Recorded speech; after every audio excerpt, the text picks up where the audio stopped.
Баршаңызға сәлем, есімім Назира, каналыма қош келдіңіз. Қыздар, бүгін жаппасай жасаудың рецептісімен бөлісемін. Өте керемет. Бұл тағамды жағы қамырды қалай жабыстырмай идеально пісіріп алудың құпиясын айтам сіздерге. Видеомды соңына дейін қарап, каналыма тіркеліп, лайк басып қойыңыз. Егер рецепт ұнаған болса, достарыңызбен міндетті түрде бөлісіп қойыңыз. Өте дәмді, өте жылдам дайын болатын тағам. Енді бұны айтады ғой, жаңағы еріншектердің мантысы дейді ғой. Бұл тағамды дайындау үшін мен үйдегі бар етпен жасай салдым. Мына кішкене тауықтың еті бар екен, сиырдың еті шамалы. Сосын көкөністерім бәрін кубиктеп, әдемілеп турап аламын. Сосын қызып тұрған кастрюльге сұйық майымды құйып, ең алдымен етімді салып қуырып аламын. Ой пікіріңізді комментарий бөлімінде міндетті түрде қалдырып қойыңыз, жақсы ма?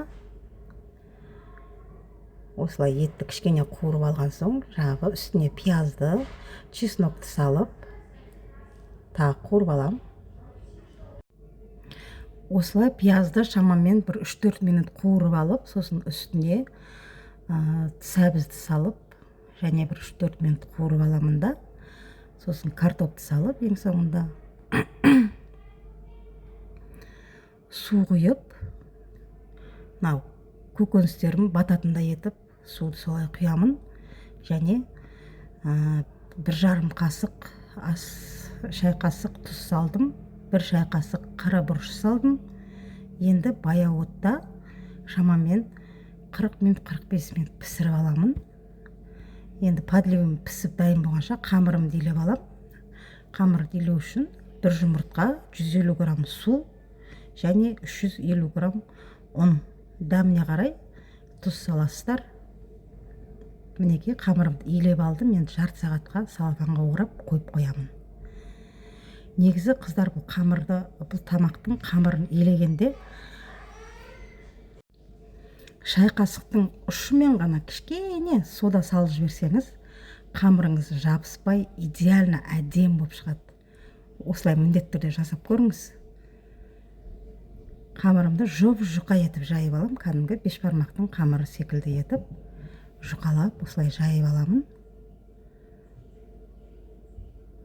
Сода қосуды ұмытып кетпеңіздер. Енді сұйық май жағамын.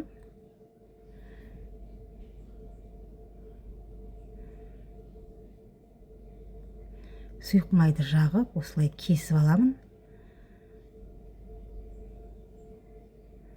Өте керемет дәмді тағам. Міндетті түрде жасап көріңіз. Осылай 4 бұрышты етіп кесіп аламын. Сосын бірін үстіне бірін жағы майланбаған жағын майланған қамырдың үстіне қаратып қоямын. Осылай видеодағыдай тура осылай жасаңыздар.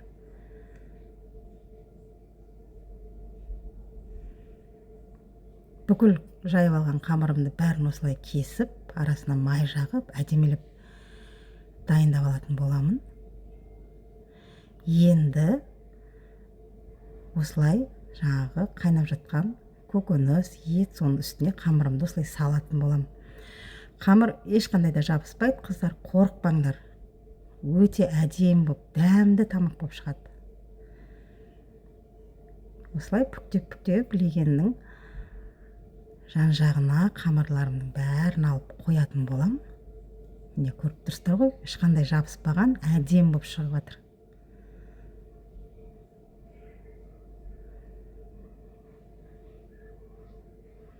Осылай қоям.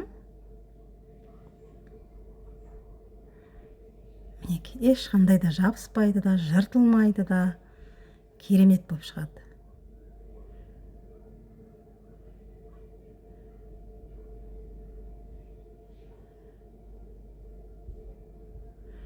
Мінекей енді ортасына жағы салмасын саламын.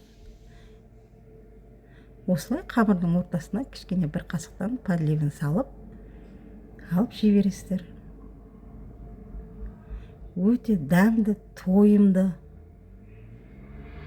және жылдам дайын болатын тағам. видеомды соңына дейін қарап, каналыма тіркеліп, лайк басқаныңыз үшін сізге көп рахмет. Менімен бірге осы тағамды міндетті түрде жасап көріңіз. Менің каналымда күнделікті жаңа рецепттер шығатын болады. Сау саламатта болыңыз.